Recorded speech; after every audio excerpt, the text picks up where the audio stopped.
20 years of excellence. Sun International Institute of Tourism and Management.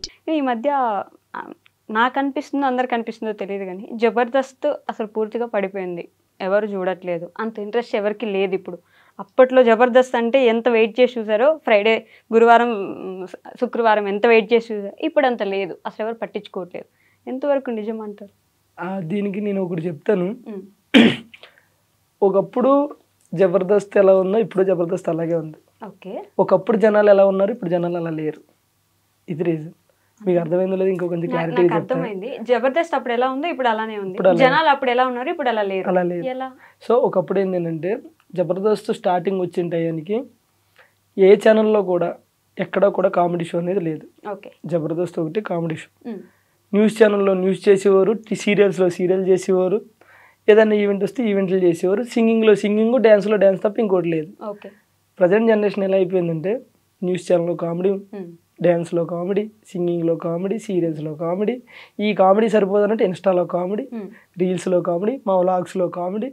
ఇంత comedy పెరిగిపోతే అంటే జనాలు update అయ్యారు. అప్డేట్ అయ్యి 30 సెకండ్స్లో నవ్వాలి. ఇప్పుడు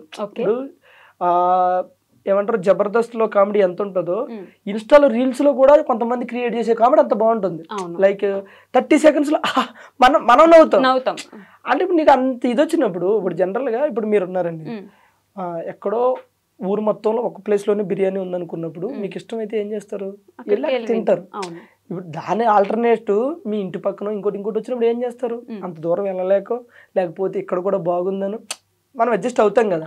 సో ఇప్పుడు జనాలు ఎలా అయిపోయారంటే, ఒకటి సోషల్ మీడియా అనేది పెరిగింది, ఇంకోటి ఓటీటీ ప్లాట్ఫామ్స్ ఎక్కువ వచ్చినాయి, ఇంకోటి ఏంటంటే ఇంప్రూవ్ అయిపోయారు, అప్డేట్ అయిపోయారు అందరూ. సో వీళ్ళందరూ ఏంటి, ఎప్పుడు ఫోన్ ఉంటుంది చేతిలో, net balance free, data 4G recharge 5G recharge చేసుకుంటే అయిపోయాయి. ఇక్కడ చూస్తున్నాం, నవ్వుతున్నాం, అయిపోయాయి. అక్కడ నవ్వు ఇక్కడ దొరుకుతున్నప్పుడు మనకు అంత ఇంట్రెస్ట్ రాదు. మీకు అర్థమవుతుందా? కానీ జబర్దస్త్ అనేది చెప్తున్నాను కదా, ఎప్పుడు అలాగే ఉంటుంది తప్ప కదా, ఏం పడిపోలేదు. ఇంకొక విషయం కూడా ఈ మధ్య బాగా వినిపిస్తుంది, అడల్టరేటెడ్ కామెడీ ఎక్కువైపోయింది జబర్దస్త్ లో. మీరు ఇంకోటి అబ్జర్వ్ చేస్తే, ఇన్స్టాల్ ఏదైనా ఒక రీల్స్ 2 రీల్స్ చూడండి, 2 రీల్స్ లో 3 దానికి నవ్వుకున్నారు అనుకో, 2 బూతులే ఉంటాయి. ఓకేనా?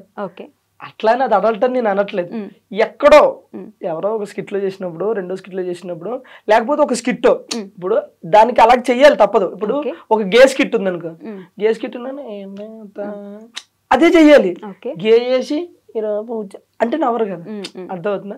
సో నేను ఏమంటానంటే ఎక్కడో ఒకటి అలా ఉంటది కానీ మొత్తం అట్లా లేదు.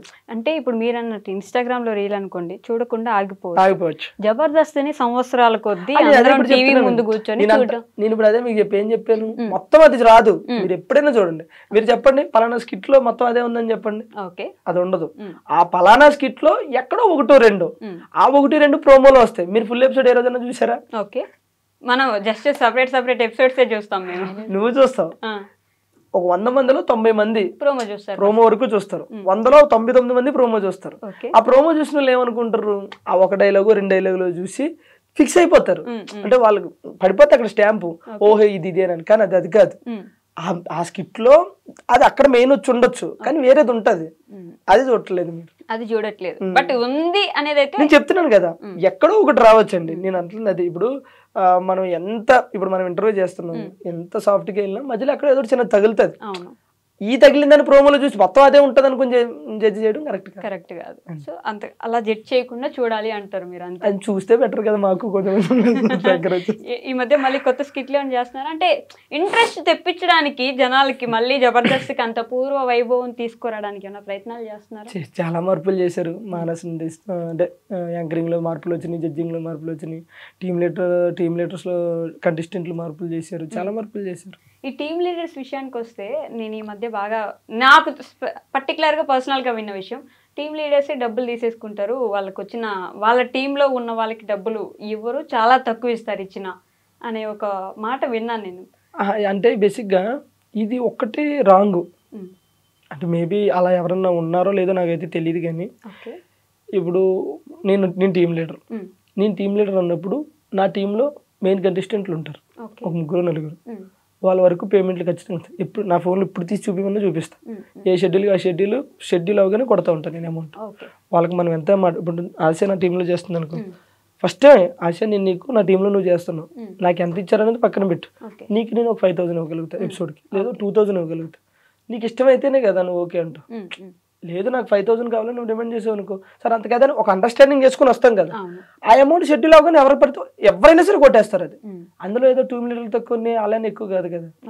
ఇప్పుడు ఒక టీమ్ లీడర్ అన్నప్పుడు తను ప్రెజర్ని హ్యాండిల్ చేయాలి, ఓకేనా, ఒక స్కిట్ నడపాలి, ఒక స్కిట్ రాయాలి, ఆ రాసినోడికి ఇవ్వాలి, ఆ రాసింది బైహార్ట్ చేయాలి, మేనేజ్ చేయాలి, డైరెక్టర్ సమాధానం చెప్పాలి. ఇంత ప్రెజర్ తీసుకున్నప్పుడు ఆబ్వియస్లీ మనం టీమ్ లీడర్ అయినా కొంచెం ఎక్కువ తీసుకుంటాడు. నాకు టీమ్ లీడర్కి నేను సమానంగా కావాలంటే అది కుదరదు, అది అవ్వదు ఎక్కడ కూడా. కంటెస్టెంట్లు పేమెంట్లు ఇవ్వరంటే అది రాంగు, అందరూ ఇస్తారు, ప్రతి ఒక్క టీమ్ లీడర్ ఇస్తాడు, ఎవరు అనేది ఏం లేదు. ఈరోజు ఎవరు టీమ్ లీడర్లు అడిగినా సరే స్క్రీన్ ఫోన్ పే తీసి చూపిస్తారు. నేను అదే చెప్తున్నాను, మీరు వాళ్ళతో ఎంతైతే మనం మాట్లాడతామో ఆ పేమెంట్ ఖచ్చితంగా షెడ్యూల్ అయిపోయి కొట్టేస్తారు, ముందే మాట్లాడుకుంటారు. అంతే అంతే అంతేగాని నాకు ఇష్టం వచ్చినట్టు ఇస్తా, లేకపోతే నాకు నచ్చినంత ఇస్తా అనేది ఉండదు. ముందు 1000 500 500 100 100 ఏది ఉంటే అది మాట్లాడుకోవడం, కొట్టడం. 100 రూపాయలు కూడా ఏదో మాట వరుస మామూలుగా 100కైతే చేయరు కదా స్కిట్స్. 100కి ఎందుకు చేస్తారు చెప్పండి, ఏదో ఫ్లో పనికి వెళ్తలేరు ఈ రోజుల్లో 100కి. కూలి పనికి ఎంత ఇస్తారు తెలుసా? 200 250 ఎక్కువ వేస్తున్నారండి ఇప్పుడు. ఇంకా జాబులు ప్రశాంతంగా కరువు పనికి వెళ్తే బాగానే ఇస్తారు. అదే కదా ఇప్పుడు బాగానే వేస్తున్నారు. 200 రోజులు పోయినాయి, ఇప్పుడు అంత లేదు, రేంజ్ పెరిగింది. 500 ఇస్తున్నారు మినిమం. ఉట్టిగా వెళ్ళేసి వస్తుంటారు వాళ్ళు తిరిగేసరికి. సిమెంట్ పనికి వెళ్తే కూలీకి అయితే 700 ఇస్తారు, ఇప్పుడు మేస్త్రికి అయితే 1200 సిమెంట్ పనికి ఇస్తారు. బాగానే పెరిగిపోయినాయి ఇప్పుడు, అన్నిటికీ పెరిగిపోయినాయి. 100కి ఎవరు చేస్తున్నారు, ఏమొస్తున్నాయి ముందు 100కి చేస్తే కొనుక్కొని తినడానికి ఏం ఉండట్లేదు. సో జబర్దస్త్ స్కిట్ విషయంలో ఇందాక మాట్లాడినట్టు ఒక్కొక్క టీం లీడరు ఒక్కొక్కలా ఉంటారు. ఒక్కొక్క టీం లీడరు వాళ్ళ క్యారెక్టర్స్ని అంత ఇది, ఇప్పుడు వాళ్ళకి మంచిగా క్లోజ్ ఉన్నారంటే వాళ్ళని బాగా హైలైట్ చేయడము, మిగతా వాళ్ళు క్లోజ్ లేరంటే వాళ్ళని తొక్కేయడము, ఇలా జరుగుతుందా? అలా జరుగుతుందంటే నేను వేరే టీంలో ఇప్పుడు అబ్జర్వ్ చేయలేదు, నా టీంలో అయితే అలా జరగదు. మీరు ఫస్ట్ టీం లీడర్ కాదు కదా. అవును కాదు, మీరు చాలా టీమ్స్ లో ఉండి చూసి చేసి తర్వాత ఎప్పుడుకో టీం లీడర్ అయ్యారు. సో మీ గురించే చెప్పండి, వాళ్ళ గురించి వదిలేండి. ఒకేడింగ్ వెళ్ళేగానండి, ఫస్ట్ ఉన్న వాళ్ళకి ఇంపార్టెన్స్ ఇస్తారు జనరల్. అది ఏదైనా సరే, ఏ ఫీల్డ్ అయినా సరే. ఇప్పుడు మనం ఒక కంపెనీలో పనిచేసినా సరే అక్కడ ఉన్న సీనియారిటీని బట్టి ముందుకెళ్తూ ఉంటారు. టాలెంట్ ఉన్నా సరే గుర్తించే వాళ్ళు గుర్తిస్తూ ఉంటారు, జరుగుతా. దాన్ని మనం ఎక్కువగా మాట్లాడుకోలేము. కాదండి, నేను మీరు ఐ థింక్ శ్రీదేవి డ్రామా కంపెనీలో అనుకుంటా నా యాక్టింగ్ కెరీర్ నేను ఆపుకోవాల్సి వచ్చింది కొన్ని రోజులు అని అన్నారు. అప్పుడు నాకు ఇంకా గుర్తుంది. నాకు అదొక్క క్వశ్చన్ కి ఆన్సర్ కావాలి, ఎందుకని? మీరు ఇంటర్వ్యూకి వచ్చే ముందు అన్ని చూస్తారా లేకపోతే ముందు నుంచి అన్ని చూస్తున్నా? నేను అప్పటి నుంచి ఫాలో అవుతాను కాబట్టి గుర్తుంటాయి, ఇప్పటికిప్పుడు చూస్తే గుర్తుండవు కదా అన్ని. గుర్తుండవు కానీ ఎందుకు నాకు నమ్మకం రావట్లేదు. నమ్మకపోతే నేనేం చేయను. చాలా మంది ఎక్కడ ఏం చెప్పారు చెప్పుంటారా మీరు అప్పటి నుంచి? నాయనకాలే తిరుగుతుంటారు, నేనేం చేసినా చెప్పేటట్టున్నారు. ఇప్పుడు మీకు తెలియకుండా ఏం చేస్తున్నారు చూసుకోండి, మనకు అన్ని తెలుసు. చాలా మంది అనుకుంటారు పాపం రాజు వల్ల అని, అసలు రాజు వల్ల అయితే కాదు. నేను ఆగిపోవాల్సి వచ్చింది కొన్ని పరిస్థితుల వల్ల, అంటే అది చెప్పవచ్చో చెప్పకూడదు నాకు తెలియదు, బట్ టైం వచ్చినప్పుడు చెప్తాను అంతే. అంటే చాలా పెద్ద రీజన్, సరే ఏడవకండి మీరు. ఇప్పుడు నాకే తెలియదు రీజన్, ఆగిపోవాల్సి వచ్చింది అంతే. ఇదేంటి మళ్ళీ అలానే ఉంటది. బట్ ఎప్పుడు నేను తన టీంలో చేయడం ఇష్టం, తనకి చాలా ట్రై చేసిండు బట్ అవ్వలేదు. సో లైట్ అంతే. ఓకే, మనకు అది కాకపోతే ఇంకొకటి అంతే, అలా సెట్ అవుతూ వచ్చింది. నిజంగానే దేవుడు రాసి పెట్టినట్టున్నాడు కదా మీకు అట్లా. అది కాకపోతే సాంగ్స్ చేసుకో, సాంగ్ కాకపోతే ప్రమోషన్స్ చేసుకో, ప్రమోషన్ కాకపోతే ఇంకోటి చేసుకో అని చెప్పేసి ప్రమోషన్స్ బాగా చేస్తున్నట్టున్నారు. కష్టపడే తత్వం ఉండాలి కానీ ఎక్కడైనా బతకొచ్చు. ఓకే, నేను అడిగిన దానికి ఆన్సర్ చెప్పు. ప్రమోషన్స్ బాగా ఏమి ఉండదండి, ఏ వస్తే చేస్తూ ఉంటాం. మేము ఎక్కువ యాక్టివ్గా ఉన్నాం సోషల్ మీడియాలో, ఒకవేళ ఉంటే మంచిగా వస్తాయి ప్రమోషన్స్. అట్లా యాక్టివ్ బానే ఉంటాయి. అదే కదా, మనం 1 వీక్ ఉంటే తర్వాత మళ్ళీ గ్యాప్ తీసుకుంటాం. మళ్ళీ యూట్యూబ్ లో మీరు ఎంత కాన్స్టెంట్ గా ఎంత కంటిన్యూస్ గా వీడియోస్ పెడతారో తెలుసు. వామ్మో, నేను పెట్టట్లేదు ఈ మధ్య. నిన్న కూడా పెట్టినారు మిస్ యూ రాజు, అదే వీడియోస్ చేసుకున్నావు అయితే నువ్వు. ఇప్పుడు ఈ మధ్య పెట్టట్లే, ఫ్యాన్స్ కూడా ఫీల్ అవుతారు. అంటే నాకు ఉన్నారు కొంతమంది ఫ్యాన్స్, నన్నుగా ఇష్టపడే వాళ్ళు. అది దేవుడిచ్చిన. అట్లా సోషల్ మీడియాలో మీరు అన్నట్టు యాక్టివ్ గానే ఉంటాం కానీ ప్రమోషన్స్ అనేవి వచ్చినాయి చేస్తాం అంతే. కొన్ని కంఫర్ట్ లేకపోతే చెయ్యి. ఈ మధ్యలో ఎవరో అవి ఇవి అని అన్నా సరే నేను నాకు ఒప్పుకొని కొన్ని వస్తున్నాయా మీకు ఈ ప్రమోషన్లు కూడా? మనల్ని మూసేపిచ్చే ప్రమోషన్లు ఏమైనా వస్తున్నాయి? వచ్చినాయి. నాకైతే దగ్గరగా ఒక 5-6 వచ్చినాయి, అందులో ఒకటే ఒక 10-11 సార్లు పెట్టాడు దీని గురించి చెప్తారా అని చెప్పేసి. ఆ పేరు చెప్పకూడదు కానీ అది నేను చేయనండి అని చెప్పి. ఓకే.